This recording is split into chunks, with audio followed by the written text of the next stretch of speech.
बिस्मिल्लाहिर्रहमानिर्रहीम। अस्सलाम वालेकुम वरहमतुल्लाहि वबरकातुहू। अल्लाहुम्मा सल्लि अला मुहम्मद व आले मुहम्मद। रब्बि इश्रह ली सदरी व यस्सिर ली अमरी वहलुल उक़दतम मिन लिसानी यफ़क़हू क़ौली। आमीन। ख़वातीन हज़रात, आप देखिए कुतुब ऑनलाइन और मैं हूँ बिलाल कुतुब। और एक ज़माना था, मैं अपने उस्ताद मोहतरम मानता हूँ, अल्लाह ताला उन्हें करवट जन्नत नसीब करे। डॉक्टर इसरार साहब जो हैं वो रमज़ान के अंदर 30 पारे 30 दिनों में, अगर 29 होते थे तो वो 30 ही पारे करते थे। अब ये आप सोचिए कि वो शुरू करना है अफ्तारी पे और सहरी वहाँ पे ही आपको करनी पड़ती थी, इससे ज़्यादा कुछ हो नहीं सकता था। घर आके सहरी करने का वक्त नहीं होता था, एक पारा रोज़ ख़त्म करते थे। तो उनसे क्योंकि नए नए क्या कहना चाहिए, सुर्खे जो है वो सब्ज़े होने की कोशिश मेरे जैसे लोग कर रहे थे, तो हम उनके साथ बड़े इख्तलाफी बातें करते थे। मिसाल के तौर पे हम उन्हें कहते थे कि जनाब देखिए कुरान में हमें दिखाएं कहाँ है शराब हराम। शराब तो कोई हराम का लफ्ज़ ही नहीं इस्तेमाल किया। वो सूद जो है आप कहते हैं हराम है, सूद कहाँ है हराम, इस तरह की बातें पूछते थे। तो खैर बहरहाल उनका एक बड़ा ही, क्योंकि एकेडमिकली वो बड़े तगड़े थे और हिस्ट्री के अंदर वो बड़े तगड़े थे, तो उन्होंने हमें एक मिसाल बताई कुरान हकीम की, जो आप हमेशा अंबिया की कहानियों में भी पढ़ेंगे कि वो यहूदियों को अल्लाह ताला ने कहा कि एक हफ्ते के दिन है, इस दिन तुमने शिकार नहीं करना मछली का। हालांकि उस दिन देखिए दूसरा इम्तहान ये था कि वो मछलियाँ पानी के ऊपर आ जाती थी। तो उन्होंने एक बड़ा एक अच्छा नुक्ता निकाला। उन्होंने वहाँ से अपनी थोड़ी थोड़ी खुदाई करके वो पानी जो था वो घरों के अंदर ले आए और मछलियाँ जो थी वो पानी में बह के आ जाती। तो उन्होंने कहा जनाब हम तो कुछ नहीं कर रहे हैं, मछली खुद आ रही है। तो ये लकूने जो हमने कायम करने शुरू किए, उन उम्मतों को तो अल्लाह ने बंदरों की शक्लें बना दिया, इतना अजाब दिया कि ये मेरे हुक्म के ऊपर नहीं आ रहे। लेकिन हमारे ऊपर कोई अजाब नहीं आ रहा। हालांकि हम, मेरे ख्याल में जो क्या कहना चाहिए, मैं लफ्ज़ को सॉफ्ट करना चाहता हूँ, जो हुक्म अदूली करते हैं अल्लाह की, वो कहीं से ज़्यादा उन कौमों से, उन उम्मतों से ज़्यादा है। अल्लाह के रसूल ने क्या कहा है, हमें क्या सबक दिया है। सूद हराम होता ना अगर, तो इस पे पता है क्या बहस होती। मेरे जैसे जो बहुत काबिल और पढ़े लिखे अजीम तरीन अपने आप को हस्तियाँ समझती हैं ना, ये इतने इतने से बौने जो हैं, वो कहते हैं जी हराम तो आपको पता है कि ये कन्वर्टेबल है, क्योंकि सूअर हराम है तो अल्लाह ने कहा मुश्किल हो तो खा लो। तो अब जी मुश्किल है, हराम को अब हलाल में कन्वर्ट कर। अल्लाह ने इसको क्या कहा, हाय हाय हाय हाय, जब शराब की बात आई तो अल्लाह ने हराम नहीं इसको कहा। ये बड़ी टेक्नोलॉजी और ट्रिक है, कायनात का खालिक है। अल्लाह ने कहा ये फेले शैतान है। अब इस फेले शैतान में रिवर्स नहीं हो सकता किसी सूरत में, फेले शैतान है, दैट्स इट। अल्लाह ने कहा कि अल्लाह और अल्लाह के रसूल से खुली जंग नहीं है, मुखालफत नहीं है, खुली जंग, यानी कि बेहया हद तक, बेशर्मी के हद तक ये खुली जंग है सूद का काम। और सूद हमें दिया किसने, ये उलमा इकराम से रास्ते में पूछूंगा कि वैसे तो आप कहते हैं कि यहूदियों से आपकी मुशाबत नहीं होनी चाहिए, आपको वैसा दिखना नहीं चाहिए, तो क्या उनके निज़ाम को आप ले लें। ये निज़ाम पता है कब आया था, जब क्रूसेड वॉर्स के अंदर मुसलमानों ने शिकस्त दी, तो दो निज़ाम जो हैं वो हमने उन लोगों से लिए। एक हमने बैंकिंग का निज़ाम लिया, और ये जो बैंक है आज, ये हमारा निज़ाम नहीं है, इस्लाम में कहीं बैंक का कोई निज़ाम नहीं है। ये बैंक था ओवर द टेबल बैठ के नेगोशिएट करना, ये बैंकिंग का निज़ाम था। और एक फ्री मेसनरी क्या थी, जिससे क्या हम जादू, तवीज़, धागे, ये जो सारे काम हमारे हैं ना 2 नंबरी के, ये हमने उनसे लिए। दोनों कामों में यहूदियों ने छोड़ दिए। आज कोई यहूदी किसी दूसरे यहूदी से सूद नहीं लेता। कुजा ये कि वो जो आयत अल्लाह ने उन मछली वालों के लिए अजाब की हमें बताई, कुरान हकीम ने कुरान में हमें बताई, अल्लाह की इस आयत का एहतराम करते हुए आज आप कोई यहूदी देख लीजिए, वो हफ्ते वाले दिन अगर जुमे की रात को उसने लाइटें ऑफ नहीं ना की घर की, वो हफ्ते को लाइटें ऑफ नहीं करेगा, वो खाना नहीं पकाएगा, वो रेस्टोरेंट में नहीं जाएगा, वो कोई काम आज नहीं करेगा। लेकिन अगर मैं ये बात कह दूं कि अल्लाह के अहकामात पे अमल करते हुए यहूदियों को अल्लाह ने इस दुनिया की ताकत दे दी, तो आपको इस बात पे एतराज़ होगा ज़रूर। मेरे साथ इंतहाई मोहतरम हबीब इरफानी भाई हैं, अस्सलाम वालेकुम सर। हमारे साथ हिशाम इलाही ज़हीर भाई हैं, हमारे साथ कराची में अलामा अकबर दर्स इंशाअल्लाह ताला होंगे, और हम कोशिश करेंगे कि एक और मेहमान है हमारे साथ, और या भाई वो भी अगर हमें ज्वाइन कर ले। हुजूर एक तो सबसे पहले तो इंतहाई मोहतरम और आसान तरीके से सिर्फ ये बता दीजिए कि ये सूद का जो लफ्ज़ है ये है क्या, इसका क्या मतलब है। मैं उससे पहले आपने शैतान वाली बात की जी, कुरान मजीद में इस हवाले से जो बात है कि यतखब्बत तो शैतान मिनल मस, कि इनकी हालत ऐसी हो जाती है कि जैसे शैतान ने इन्हें छू लिया हो, मस कर दिया हो, कि इस तरह से ये डगमगाते रहते हैं। जो सूद लेने वाले, सूद देने वाले ऐसे हैं जैसे शैतान ने इनको मस कर दिया हो। हाँ, जिस तरह वो 27वीं की शब आप हजरत शब को ढूंढने के लिए चाहते हैं कि जिब्राइल अलैहिस्सलाम मस करें, शैतान ने आपको मस कर लिया। बहुत अच्छी बात होगी। ठीक, ये अब सूद जो है, रिबा लफ्ज़ कुरान मजीद में इसके लिए इस्तेमाल हुआ है। रिबा का लफ्ज़ जो है वो तीनों अंदाज में, कि रिबा अलिफ से भी है, वाव से भी है, ये से भी है। अच्छा, कि तीनों का माना एक ही बनेगा। ठीक है। इसका लफ्ज़ी माना जो है वो ये है कि बढ़ोतरी होना, इजाफा करना, ठीक, चीज़ों को आगे लेकर चलना, या इजाफे में ही मौजू में आएगा। सूद ये है कि असल ज़र के साथ कुछ और भी वसूल करना, कि कोई शख्स ज़रूरतमंद है किसी वक्त, उसके पास नहीं है, उसने किसी से, एक दो सूरतें बनती हैं कि उसने कर्ज मांगा किसी से कि मुझे कुछ वक्त के लिए कुछ पैसा दे, और उसने कहा जी, मसलन 100 रुपया उसने मांगा, उसने कहा जी, और 1 महीने के लिए मांगा कि मैं 1 महीने बाद, उसने कहा जी मैं 1 महीने बाद 110 रुपये लूँगा। ठीक, ये जो 10 रुपये है ये सूद है, ये कारोबार नहीं है, ये कारोबार नहीं है। और ये कुरान मजीद का भी है कि के रिबा जो है, वो लोग कहते हैं कि ये, मैं यहाँ पे ये आर्गुमेंट क्यों नहीं ले सकता कि मैं 100 रुपये 1 महीने के लिए कहीं और कारोबार में लगाता तो 10 रुपये मुनाफा होता है, इसलिए आप मुझे 10 रुपये मुनाफा दें। यही बात कि ये इसमें सूद है, नहीं है। अगर कारोबार में लगाना है तो उसको मना कर दो। ठीक, फिर दूसरी शय उसमें ये आएगी कि जो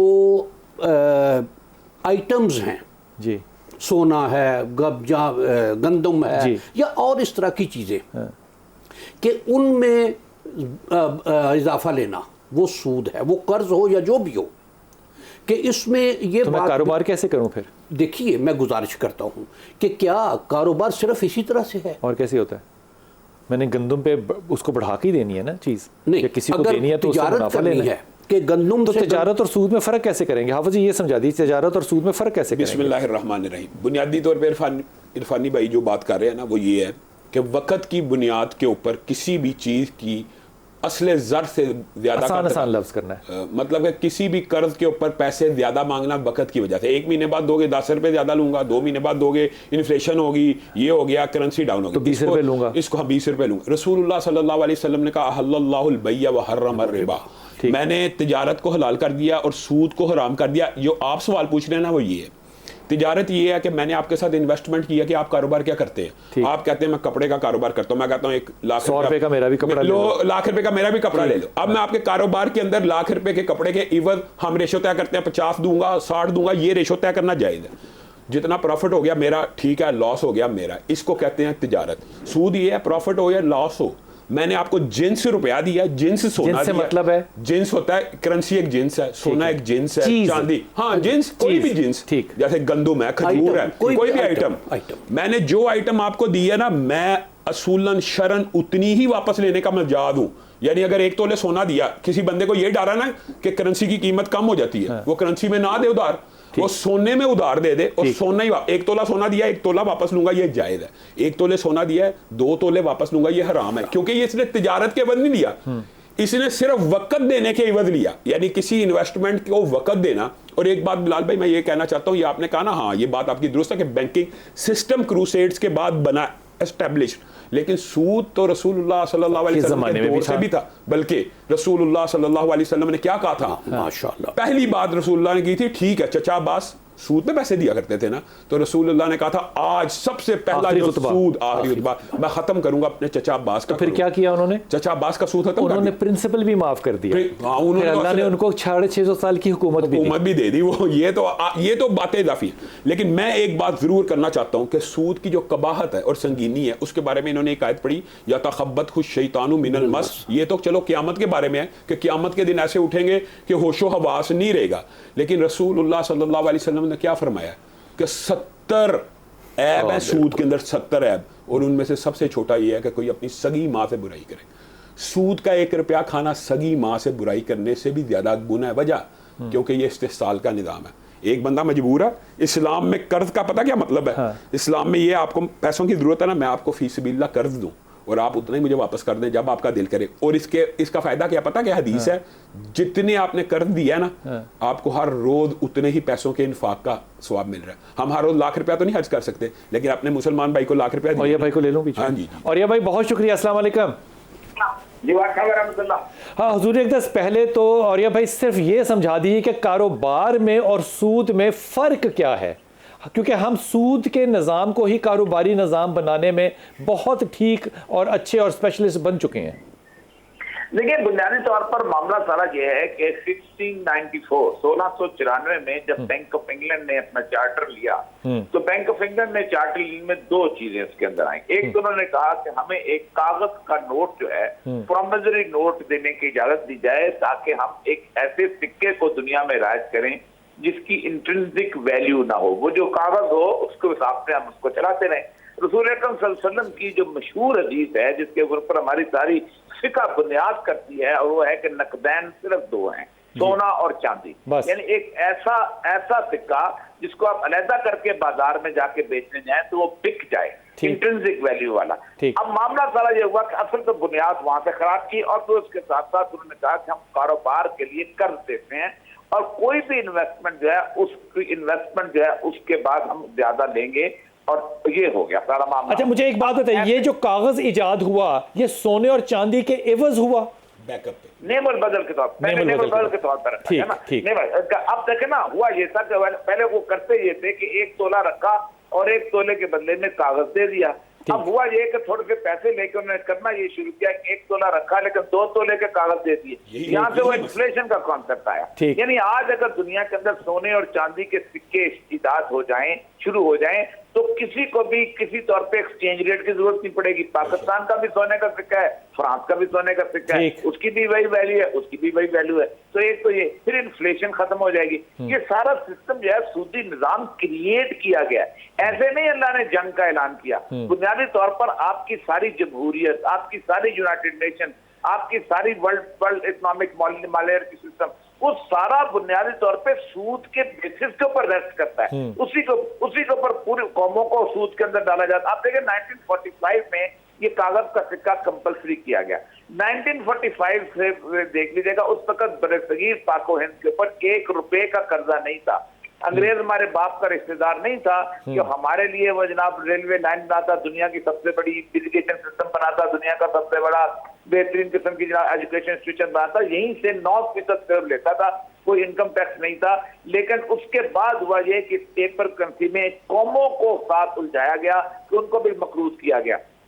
असल मसला बुनियादी तौर पर यह है कि जो तिजारत भी दुनिया में ये है, उसके जापान जो है वो 1999 में 0 इंटरेस्ट रेट पॉलिसी लेके आया। उसने कहा अगर तिजारत में सूद होगा तो हम तरक्की नहीं कर सकते, जिरत कहते हैं। इस वक्त जापान में नेगेटिव है वो इंटरेस्ट है, यानी अगर आप बैंक में पैसे रखेंगे तो वो आपसे किराया लेगा उसकी हिफाजत का, और इसीलिए जापान की इकॉनमी तरक्की कर गई है। 75 ईयर्स रशिया जो है कम्युनिस्ट, 1 रुपए का सूद नहीं उन्होंने लिया। उनको इंटरनेशनल ट्रेड करते थे, बाजार से सोना खरीदते थे, डॉलर खरीदते थे, पेमेंट करते थे, लेकिन उन्होंने बैंकों में सूद नहीं आने दिया। तो ये जो बात करते हैं कि ये मुल्क चल नहीं सकता, ये बड़ी, ये जो 5 साल की मोहलत दी है उन्होंने, वे भी गलत दिया। ये सिर्फ 1 घंटे के अंदर डिसीजन देने के बाद पूरे का पूरा सिस्टम तब्दील किया जा सकता है, कम से कम मुल्क के अंदर। इंटरनेशनल लेवल पर तो और हो सकता है। असल मसला ये है कि केन्स भी यही कहता है कि जिस तिजारत को हमने सूद के साथ ताल्लुक दिया, और हमने एक अब्सेंशिया, एक घर के अंदर बैठा हुआ शख्स इसीलिए मालदार होता जाए कि उसके चंद रुपए हैं, ये जो है पूरी की पूरी इकॉनमी को तबाह करता है, और यही है जो दुनिया में इस्तेसाल का बायस बनता है। अच्छा, और ये भाई आपने मेरे साथ रहना है, लेकिन मैं वक्फे पे भी जाऊंगा और वापस आऊंगा तो इस बात को भी करेंगे कि इस सूदी निज़ाम पे इस्लामी शरीयत कोर्ट ने भी फैसला दे दिया। इस पे पहले भी फैसला आया हुआ था और 20 साल का वक्त भी दे दिया गया था।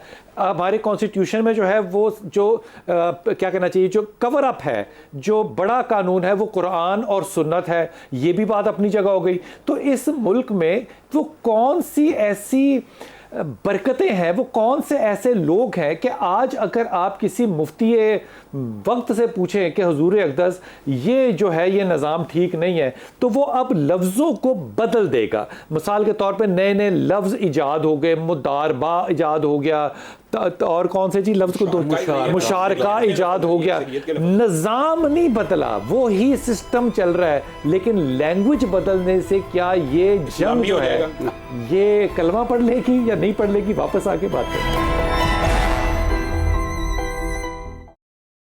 बिस्मिल्लाहिर्रहमानिर्रहीम। हमें ज्वाइन किया जनाब अल्लामा अकबर दर्स भाई ने। अस्सलाम वालेकुम दर्स साहब। जी वालेकुम अस्सलाम, क्या हाल है बिलाल भाई? खैरियत है, मिजाज बखैर हैं आपके? अल्लाह का शुक्र, अल्लाह का शुक्र। दर्स भाई, क्योंकि बात हम कर रहे हैं सूद पे और सूद के निज़ाम पे, तो अभी आपने भी खबरों में पढ़ा होगा, सुना भी होगा कि सूदी निज़ाम जो है वो इस्लामी शरीयत कोर्ट ने 19 साल के बाद ये फ़ैसला सुनाया। एक तो 19 साल छोड़ दें, चलें, फ़ैसला सुना दिया और उन्होंने कहा कि जनाब जो चक्कर चल रहा है पाकिस्तान में वो सूदी है, उसको आप लफ्ज़ों की टेक्नोलॉजी में हमें धोखा ना दें, आप इस निज़ाम को बदलें। ये बताइए कि आज तो हमारे यहाँ एक पूरा इतना बड़ा सेक्टर बन गया है पैसों का, इस्लामी बैंक, और उसके क्लाइंट्स भी जो हैं वो भी मेरे जैसे जो बाद में मुसलमान होने वाले लोग हैं, जो बदरी नहीं है, मैं मिसाल दे सकता हूँ ना, ये वो बन गए हैं और वो कहते हैं कि जनाब अब हमारा जो कारोबार है वो इस्लामी है। हालांकि वही काम है, वही शिप्स हैं, वही पैसे हैं, वही नोट है, वही उस पर कायदे आज़म है, वही लेन देन का निज़ाम है। क्या लफ्ज़ बदलने से शरीयत के कवानीन बदल जाएंगे? देखें बिलाल भाई, शरीयत के कवानीन अपनी जगह पर अटल हैं, उसको कोई बदल नहीं सकता। और हज्जतुल वदा में हुजूर नबी अकरम सल्लल्लाहु तआला अलैहि वसल्लम ने हज़रत अब्बास इब्न अब्दुल मुत्तलिब का जो सूद पर रुपया था, आपने फरमाया कि मैं इस सब को जो है वो इस वक्त ख़त्म कर रहा हूँ और सबसे पहले अपने ख़ानदान के फ़र्द अब्बास इब्न अब्दुल मुत्तलिब का जो है सूद पर जो रुपया है वो मैं उसको उनको हुक्म देता हूँ कि वो इस सारे सूद को ख़त्म कर दें और असल रकम पर अपनी आ जाएं। अब सूद का निज़ाम जो है, सूदख्वार जो होता है वो असल में हिर्स, तमा, बुखल और जुल्म, इन सब का मजमूआ है। और ये जुल्म हमारे यहाँ आज से नहीं हो रहा। सन 1973 का अगर आईन आप उठाकर देखें तो सन 1973 के आईन में एक शिक ये है कि 10 साल के अंदर तमाम जितने भी कवानीन हैं वो सारे के सारे उनको इस्लामाइजेशन में ढाल दिया जाएगा और इस्लामी खतूत पर होंगे वो। तो आप बताइए कि 73 से 83 है या ये, हाँ 83 तक हो जाना चाहिए था। अब 83 से 93, 93 से 203 और 203 से 213 और 213 से अब 223 आने वाला है। आप अंदाज़ा लगाइए कि 50 सालों में हमने वो नहीं, और कोई किसी आलिम को ये तौफीक नहीं है, किसी अच्छे वकील को ये तौफीक नहीं है कि वो इसको चैलेंज करे सुप्रीम कोर्ट में कि साहब ये 10 साल कब पूरे होंगे ये बताएं। और जो शरीयत कोर्ट ने फैसला दिया, जैसे अभी आप इससे पहले गुफ्तगू हो रही थी तो उसमें एक बात आप देखें कि जो सूदी निज़ाम है इसमें आप उसको तकाफुल कह दें, आप उसको मुशारका कह दें, आप उसको जो है वो कोई और नाम दे दें, ये या मुशारका या एक और इस्तिलाह भी इस्तेमाल होती है, ये सारा के सारा सूद का निज़ाम है। इसमें हमें बहुत इंतहाई अफसोस से कहना पड़ता है कि बड़े बड़े मुफ्ती आज़मों के नाम आते हैं कि जो इनमें जो है वो लाखों रुपए की तनख्वाहें जो है वो ले रहे हैं बैंकों से और उसके अंदर उनके बोर्ड में शामिल हैं। हालांकि मैंने एक बहुत बड़े बैंकर हैं, नाम मैं नहीं लेना चाहता, उनसे मेरी बात हुई, मैंने कहा साहब ये सूद की ही जो है वो एक रिफाइंड शक्ल है, बाकी है तो सूद। उन्होंने कहा बिल्कुल सूद है ये, कहने लगे इसके अंदर कोई दो राय नहीं है कि ये सूद नहीं है। तो आप बताइए कि ये हमारे मुल्क में दोहरी शरीयत चल रही है। अल्लाह ताला इन सबको जो है वो हिदायत भी अता फरमाए। और सूद लेने वाला देने वाला हुजूर फरमाते हैं दोनों पर लानत है, बल्कि जो इसका लिखने वाला है, गवाही देने वाला है, उस पर भी हुजूर ने लानत फरमाई है। तो आप अंदाजा लगाइए कि ये कितना बड़ा। दर्स भाई आप मेरे साथ रहिएगा, आपकी बात कोई बढ़ा रहा हूं, लेकिन एक बात की आपकी मैं दुरुस्तगी कर दूं, आप मुझे इजाजत दे तो। आपने कहा ये लाखों रुपए जो है ले रहे हैं, लाखों रुपए नहीं ले रहे क्योंकि मैंने एक बोर्ड पे काम किया, करोड़ों रुपए ले रहे हैं। सो वो हुजूर मैं थोड़ा सा इसको जरा इस बात को जो आपने जो सवाल किया था मैं उस पर, बैंकिंग का सिस्टम जो है ये सूद पर है। अब इस्लामिक बैंकिंग ये नाक यहाँ से पकड़ने की वजह इस तरह पकड़ी जा रही है। हम इस्लाम का नाम इस्लाम का नाम इस्तेमाल हो रहा है वो सूद ही नहीं, तो उसमें इस्तेमाल हम थोड़ी कर रहे हैं। नहीं देखिए, वो तो उलमा इकराम कर रहे हैं। स्टेट बैंक के कानून के मुताबिक किसी भी बैंक के बोर्ड में इस्लामी बैंक के अंदर 2 मुफ्तियों का होना लाजिम है, और वो जय्यद मुफ्ती हैं, नलायक लोग नहीं हैं। मैं आपसे गुजारिश करता हूँ इस बारे में कि एक बैंकिंग में एक है कराची इंटरबैंक ऑफर रेट जी, कि जो हर रोज़ या हफ्ते में या महीने में कराची से एक रेट निकलता है इंटरेस्ट का, सूद का हाँ जी, सूद का एक रेट निकलता है, इतना सूद, हाँ इतना सूद इस हफ्ते के लिए ये रेट होगा सूद का। उसमें ये है कि जो इस्लामिक बैंकिंग है उसमें पॉइंट डेसिमल में आती है कि 0.2%, 0.3% कम कर दो या ज़्यादा कर दो। अब देखना ये होगा कि बैंक की आमदन कहाँ से हो रही है जो वो तकसीम कर रहा है। अब या तो इस्लामिक बैंकिंग ये हो कि ये इस्लामिक बैंकिंग के डिपॉजिट आए, इसको किसी जायज़ हलाल काम में प्रॉपर्टी खरीद ली और कुछ इस तरह की। वो कहते हैं हम यही करते हैं, वो कहते हैं हम अफ्रीका में गंदम खरीद के शिप्स चलाते हैं और आपको वहाँ से प्रॉफिट आता है। मैं उसमें गुजारिश करता हूँ कि उसमें मैं हाफ़िज़ साहब, इसमें ये होता है कि जो सूद से पैसा, कि किसी को पैसा दिया हुआ है उससे किस्तें वसूल हो रही हैं सूद की, वो ये अगर प्रॉपर्टी में किया है, अगर किया भी है, पता तो नहीं है किसी को, वो मिक्स कर देते हैं तो वो सारा ही हराम में चला जाएगा। अब बिलाल भाई मैं एक बात कहना चाहता हूँ, आपने जो सवाल उठाया है कि इस्लामी शरीयत कोर्ट में 19 साल मुकदमा लड़ा, आप हमारे लिए शर्म की बात नहीं है? हमारे मुल्क क्या इनमें कुरान और सुन्नत सुप्रीम लॉ है, ये मुकदमे चलने चाहिए कि सूद की हिल्लत और हुर्मत जजों ने बतानी है या हमारी पार्लियामेंट ने बतानी है? बिल्कुल बतानी है। मैं यही कहता हूँ, हमारा एतराज ये है, मैं कहता हूँ नहीं, मैं आपको कहता हूँ हमारा एतराज ये है कि ये जो अटल कवानीन है ना, इनके ऊपर इज्तिहादात नहीं होते। ये पार्लियामेंट के सारे मेंबर भी अगर शराब को हलाल करना चाहे, शराब हलाल नहीं हो सकती, ना सूद हलाल हो सकता है। ये 19 साल शरीयत कोर्ट में, मैं तो खराज तहसीन पेश करता हूँ जमात इस्लामी को भी, बाकी मजहबी जमातों ने भी वहां पे वकील भेजे है, लेकिन शरीयत कोर्ट के जज को भी सोचना चाहिए कि उसने सूद को हराम कहने के लिए 19 साल लगाए हैं, सूद को हराम कहने के लिए 19 साल गए हैं, जिसका फैसला 1400 साल पहले हो चुका है। सूद को हराम कहने के लिए अगर हम इस तरह के इदारे, हालांकि 24 घंटे अदालतें खुलती हैं, मुझे 19 साल जमा 19 साल ना डबल हो गया टाइम, क्योंकि 24 घंटे अदालत तो काम करती है। अब दूसरी बात ये बताएं कि जैसे ये कह रहे हैं इरफानी भाई, क्या इस्लामी बैंक के साथ इस्लामी लगा देने से बैंक इस्लामी हो जाएगा? शराब के साथ इस्लामी लगा देने इस्लामी शराब हो जाएगी? मैं इसके भी आपको मुकदमे पेश कर सकता हूं। मैं आपको एक बात बताता हूं, बुनियादी तौर पे ये जो एक नुक्ता है ना, ये भी समझने की जरूरत है। लोग ये समझते हैं कि बैंक वाकई इस्लामी इन्वेस्टमेंट करते हैं। ये जो इन्होंने एक नुक्ता उठाया ना, ये अगर समझ आ जाए, इसको कहते हैं गरर। क्या गरर का मतलब होता है? धोखा देना। अच्छा, वो ये है कि एक बंदा आपके साथ, मैंने 1 लाख रुपया इन्वेस्ट किया, आप मिसाल दे रहा हूं, बैंक है, आप उस 1 लाख को प्रॉपर्टी खरीदते हैं, उसका प्रॉफिट आता है, मुझे देते हैं, इसको कहते हैं शिरकतुल इस्तिस्मार, इन्वेस्टमेंट बैंकिंग। ये जायज है इस्लाम में। लेकिन अगर आप 1 लाख और कोई आता है, उसको सूद में डाल लेते हैं, ये सारा हराम है, गरर है। यानी कि एक कतरे ने जमजम को भी खराब कर दिया। ये बात समझ में आ गई। और दूसरी बात ये है कि गरर का मतलब ये होता है, अगर किसी बंदे को ये पता नहीं ना, मैंने 1 करोड़ रुपया डाला, कि मेरा 1 करोड़ मेरा जो मैंने दिया है वो किस जगह लगा है, तो ये भी गरर होता है। रसूलुल्लाह सल्लल्लाहु अलैहि वसल्लम ने जब लोगों से पैसे लिए हैं तिजारत के लिए, तो रसूलुल्लाह सल्लल्लाहु अलैहि वसल्लम डिफाइन करते थे कि इससे आपकी यमनी चादरें आनी है, इससे आपकी शामी चादरें आनी है। डिफाइन अगर कारोबार ना हो, डिफाइन कारोबार ना हो। और ये भाई एक पता नहीं ये फजूल सवाल है कि नहीं, लेकिन आप इसको दुरुस्त फरमा दीजिए। देखिए, हमारे जो बैंकों का अब्बू है वो है स्टेट बैंक ऑफ पाकिस्तान, ऐसा ही है ना? और स्टेट बैंक ने अपने साथ बिल्कुल नहीं लगाया कि इस्लामिक बैंकारी स्टेट बैंक पाकिस्तान। अक्सर सारे बैंक स्टेट बैंक के अंडर आते हैं, पता नहीं अब आते हैं कि नहीं, मेरा तो ख्याल है उन्होंने अपने एक रिजर्व पैसे भी उनके पास रखे होते हैं, उसके बगैर बैंक को लाइसेंस ही नहीं मिल सकता। तो उसके नीचे जो अब्बू का बच्चा काम कर रहा है, वो कैसे कह रहा है कि मैं अब्बू के निज़ाम से बगावत करके सूदी निज़ाम से इस्लामी बैंकिंग कर रहा हूँ? ये मतलब मजाक नहीं लग रहा आपको?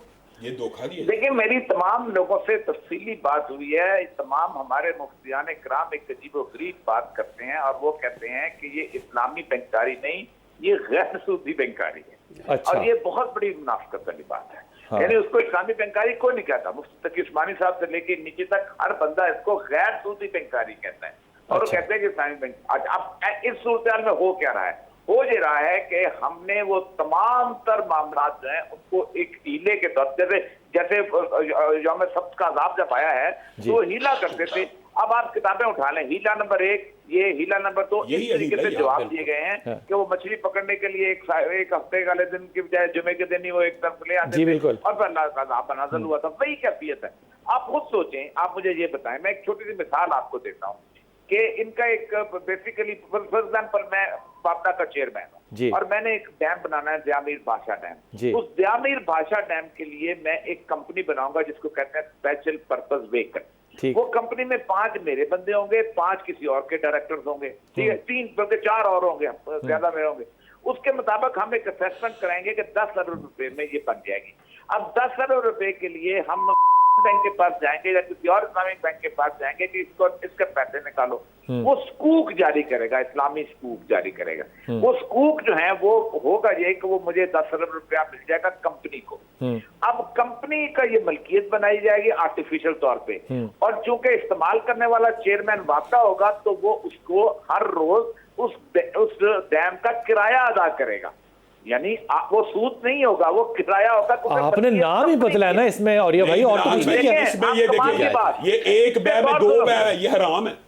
जी जी। और जुल्म देखें, एक और जुल्म देखें, सुबह उठते हैं और काइबर खोलते हैं रेट कि आज क्या इंटरबैंक इंटरेस्ट रेट क्या है, या लाइबर खोलते हैं interbank Lahore interbank London interbank rate क्या है, उसके मुताबिक डेली किराया बदलता है। मैंने कहा मुझे बताओ पाकिस्तान में कौन सा मालिक मकान है जो सुबह इंटरेस्ट रेट के लेके किराया लेता है? ये तो पाकिस्तान का जो बैंकिंग सिस्टम है ये सूद से भी बुरी शक्ल है।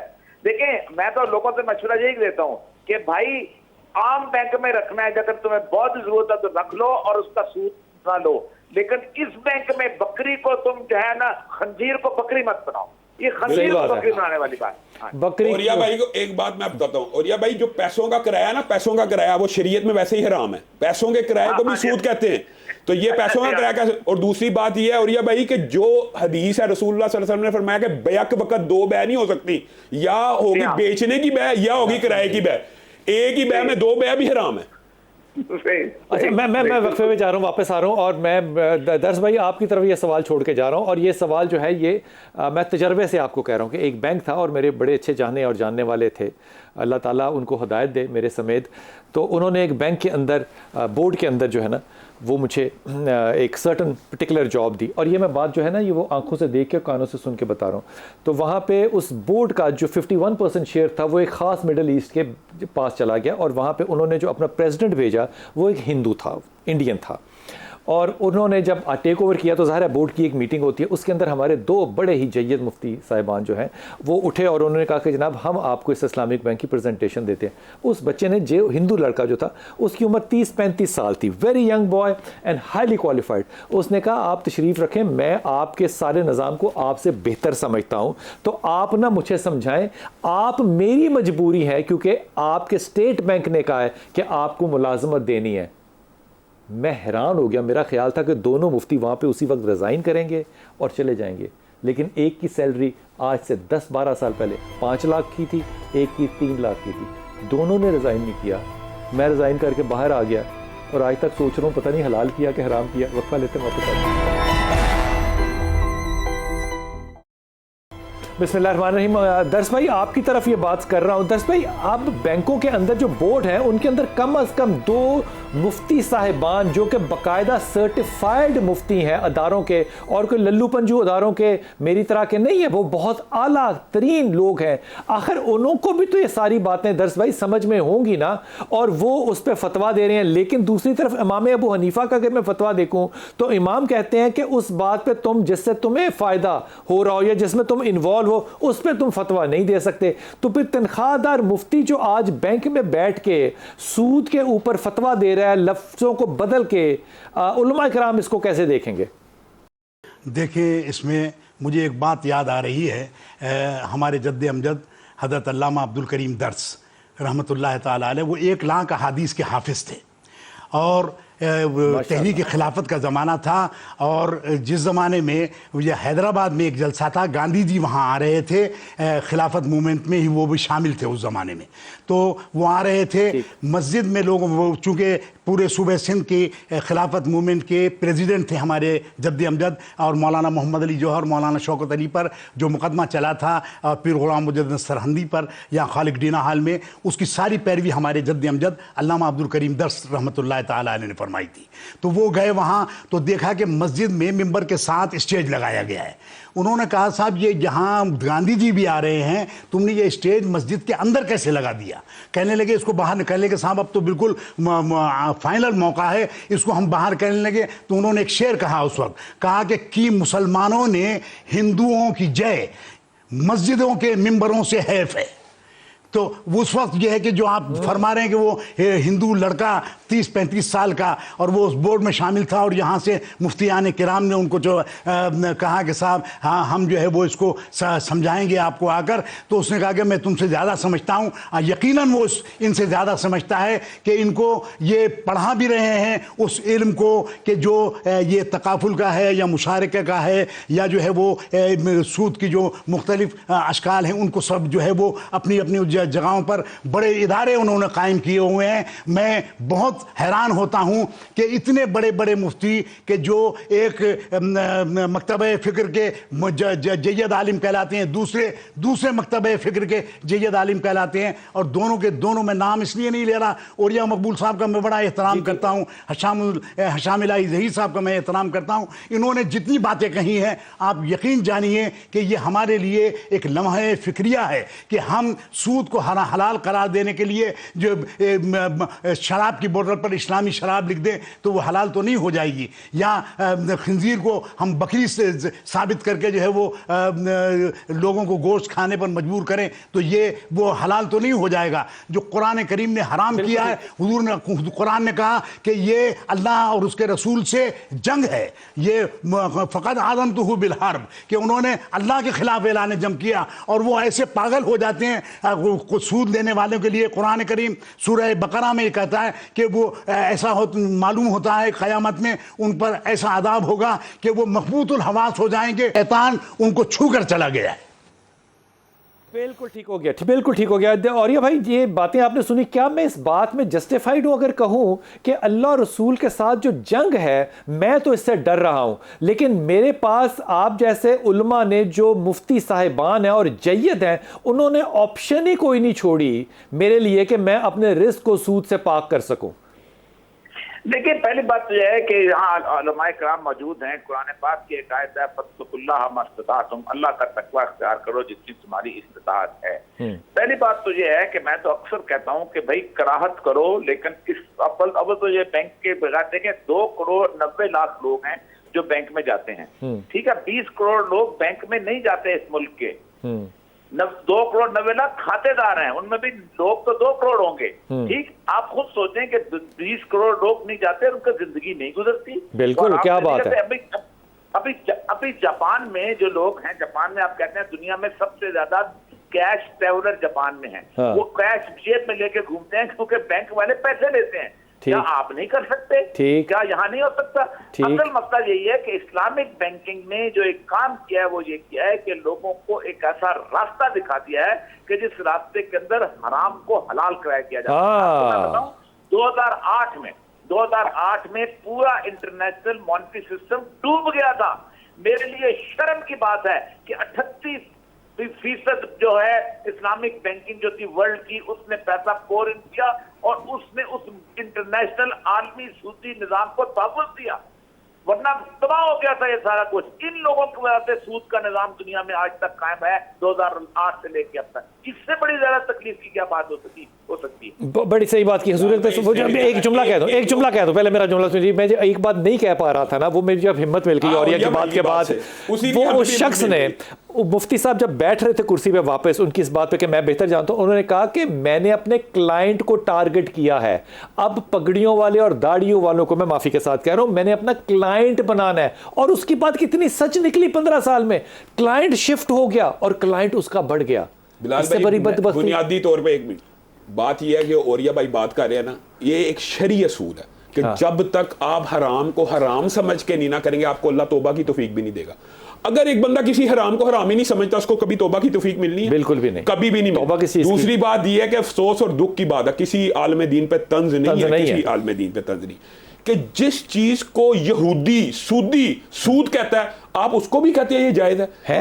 यहूदी कहता है कि 1 लाख के ऊपर अगर आप 1,10,000 रुपया मांगते हैं ये सूद है, तो हमारे उलमा अगर इसमें हिला शरिया करके कहेंगे इन्फ्लेशन की वजह से, इस वजह से तकसीद के अंदर, किस्तों के अंदर कीमत को बढ़ाया जा सकता है, तो फिर इसका मतलब ये है कि जो माहिर जितने भी मईशत के जितने माहिरीन हैं उनके नजदीक 1 लाख के बदले 1,10,000 लेना हराम है, सूद है।